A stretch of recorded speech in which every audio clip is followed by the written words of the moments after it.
Every one of you here, thousands times thousands over the tape, heard me stand and say, "Thus saith the Lord." It'll be thus and thus.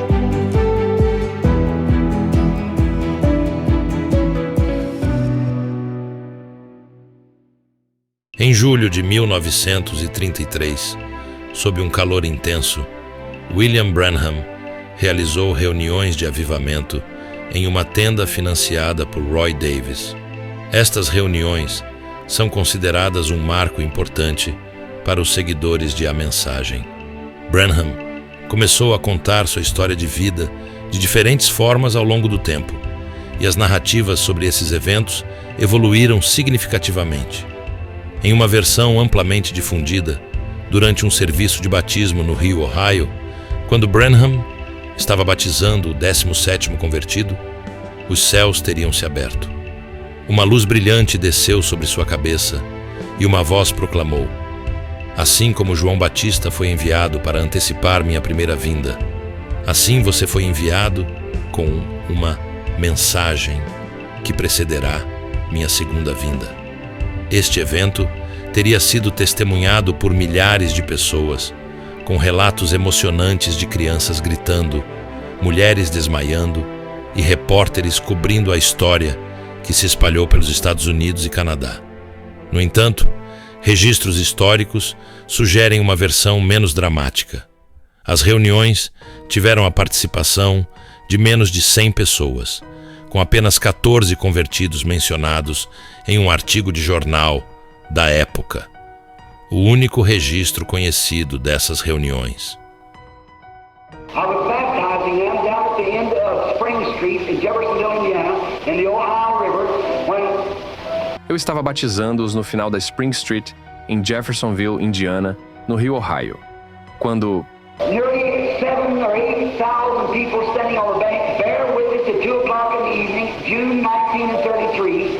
Quase 7 ou 8 mil pessoas de pé na margem testemunharam que às 2 horas da tarde, junho de 1933, How that a pillar of fire come down out of heaven and hung over where I was standing. como uma coluna de fogo desceu do céu e pairou sobre onde eu estava. The Courier Journal and Times News, no, it was the, I'll get the name of the paper just in a minute, if I can think of it, the local paper. O Courier Journal e o The Times News. Não, foi o...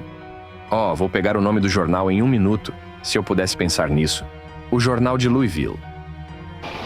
Great article, Mystic Light appears over local Baptist advances while baptizing at river. Very mystic thing. People could not understand. Many fainted at the presence of it. Ótimo artigo. Luz mística aparece sobre evangelista batista local enquanto batizava no rio. Coisa muito mística. As pessoas não conseguiam entender. Muitos desmaiaram com a presença dela. The angel of the Lord come right down and hung over where I was. The Louisville Herald, that's what it was. Louisville Herald. Herald Post of Louisville, Kentucky. O anjo do Senhor desceu e pairou sobre onde eu estava. O Louisville Herald é o que era. Louisville Herald, Herald Post, de Louisville, Kentucky. Infelizmente, o jornal Herald Post faliu em 1936, o que fez com que muitos seguidores de Branham não conseguissem comprovar a história na época. Mas hoje, toda a coleção do Herald Post está disponível na Biblioteca Pública de Louisville.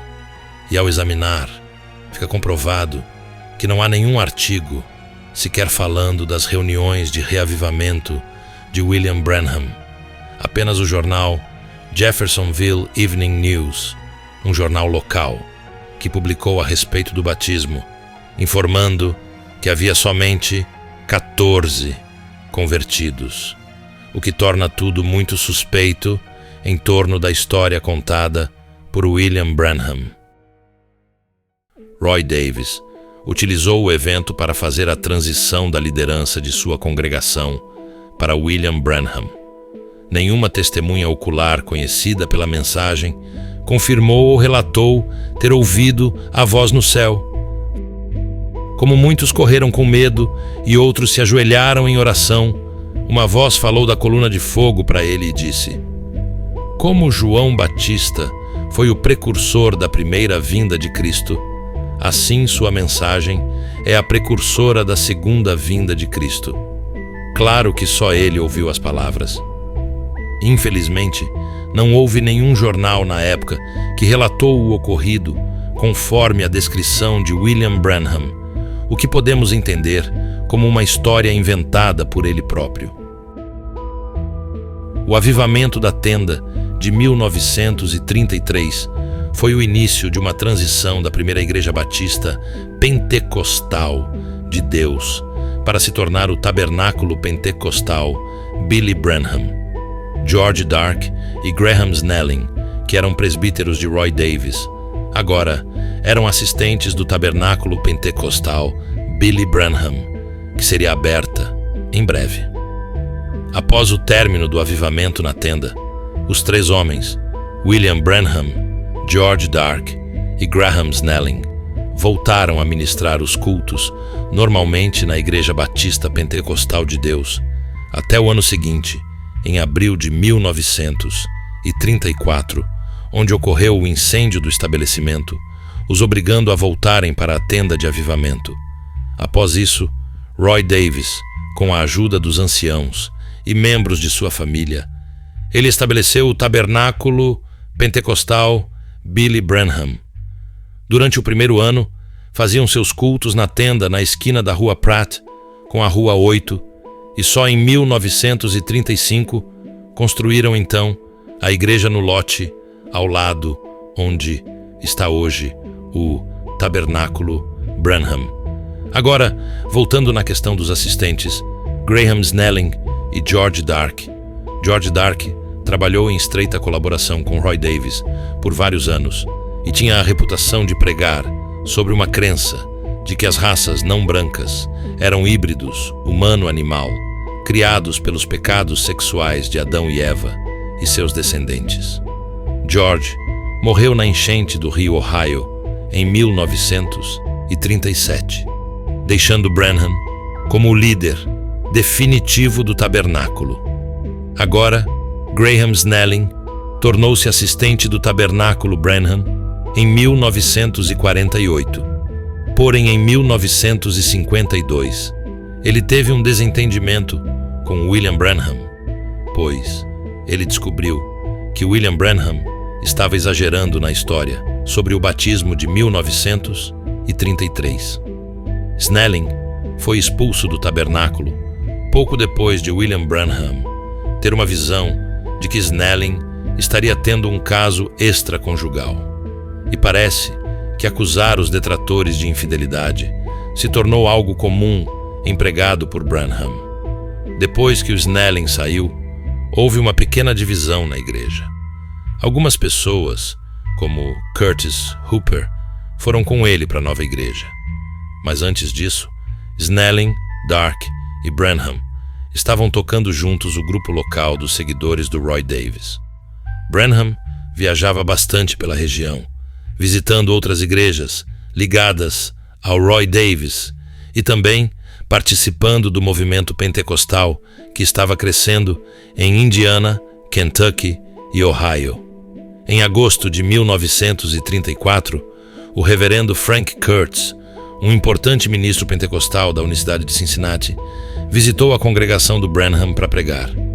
Um mês depois, Branham foi para Mishawaka participar da Assembleia Geral das Assembleias Pentecostais de Jesus Cristo, na igreja de G.B. Rove. Essa denominação era uma das principais dos pentecostais da Unicidade e depois virou a Igreja Pentecostal Unida em 1945.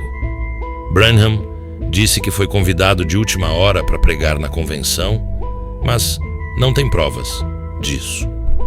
De qualquer forma, essas conexões com figuras importantes do movimento pentecostal abriram portas para ele visitar outras igrejas da Unicidade na região. And when I was coming back from the lake, I began to see coming into Mishawaka and South Bend, Indiana. And I began to notice cars that had signs on the back that said Jesus only. E quando eu estava voltando do lago, comecei a ver, entrando em Mishawaka e South Bend, Indiana, e comecei a notar carros que tinham letreiros na traseira, diziam, só Jesus. And I thought, that sounds strange, Jesus only. And I began noticing those signs, and his own, anywhere from bicycles, Fords, Cadillacs, and what more, Jesus only. E pensei, parece estranho, só Jesus. E comecei a notar aqueles letreiros e estava em toda parte. De bicicletas, Fords, Cadillacs e tudo mais. Só Jesus. And I followed some of them down, and I come to a great big church, and I found out they were Pentecostal. E acompanhei alguns deles e chegaram a uma grande igreja e descobri que eles eram pentecostais. Well, I'd heard of Pentecostal, but they were a bunch of holy rollers. They laid on the floor and frothed at their mouth and everything that they told me about. So I didn't want nothing to do with it. Eu tinha ouvido falar de pentecostais, mas eram um bando de roladores santos que deitavam no chão e punham espuma pela boca, e tudo o que tinham me contado a respeito. Por isso, eu não queria nada a ver com isso.